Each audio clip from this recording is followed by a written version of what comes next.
C'est à ce moment-là qu'on s'était dit, on est prêt à avoir des enfants.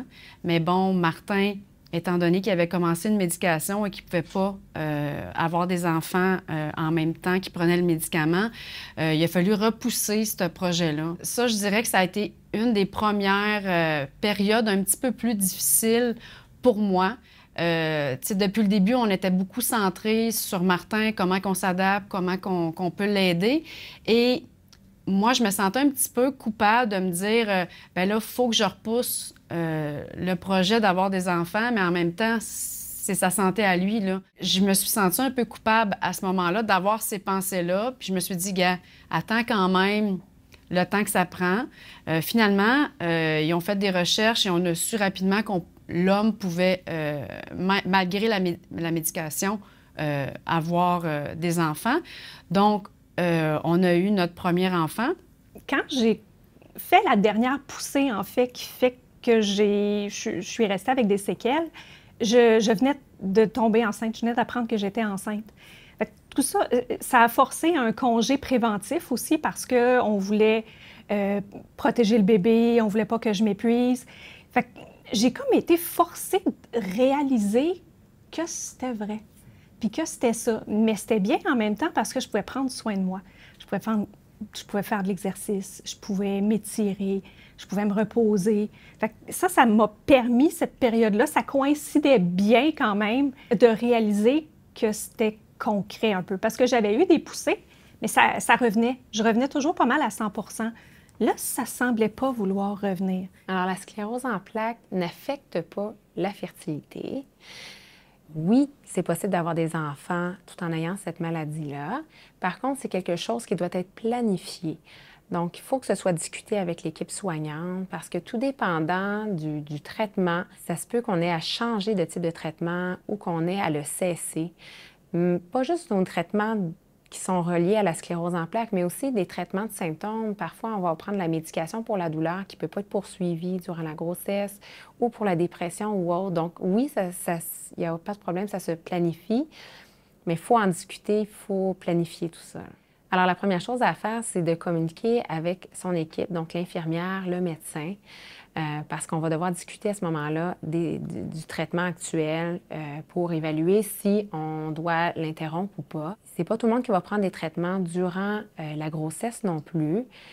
Au fil des années, on a beaucoup de données de grossesse avec la sclérose en plaques. Puis, on se rend compte que la grossesse aurait probablement un côté protecteur, en fait, au niveau de la maladie.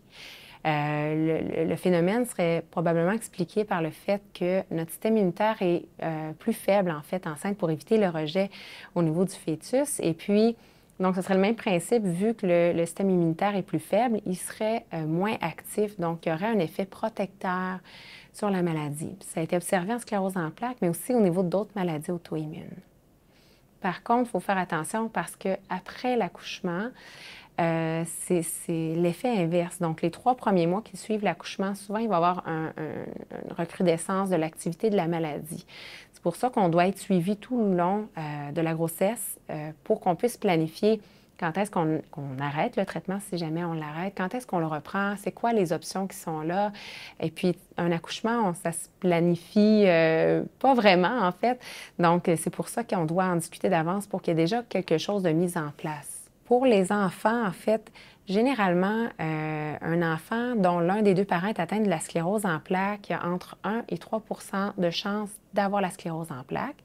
C'est-à-dire que dans 97 à 99 des cas, les enfants n'auront pas la maladie. Quand je suis entrée dans le bureau du neurologue pour recevoir officiellement le diagnostic, ça a été à peu près la 2e question que je lui ai posée. Est-ce que je vais pouvoir avoir des enfants? Parce que c'était important pour moi. Je savais que David en voulait. On se doutait que ça allait être un projet commun. Ça aurait été un deuil énorme de me faire dire non. Et au contraire, Dr Grandmaison m'a dit, « Oui, si ta santé te le permet, je ne vois pas pourquoi tu ne pourrais pas avoir d'enfant. Aujourd'hui, avec la médication, il n'y a pas de problème. On va faire attention aux poussées postpartum et tout et tout. » Donc ça m'a soulagée. Et c'est pour ça aussi qu'on s'est dit, bien, ma santé va bien, on va faire des enfants. C'est un projet commun qu'on avait. On avait le désir d'avoir des enfants. À la première grossesse, ça s'est bien passé. J'ai pas eu de problème. J'ai pas eu de poussée non plus postpartum. Une dans les mois qui ont suivi, toujours liée à des événements stressants hors contexte des enfants. Puis comme ça s'était bien passé pour la première grossesse, on s'est dit pourquoi pas un deuxième? On va en faire des enfants. C'était ça notre blague. Ben là. oui, on va en faire. Ça va se bien. déroule super bien. Pourquoi pas? Ah oui.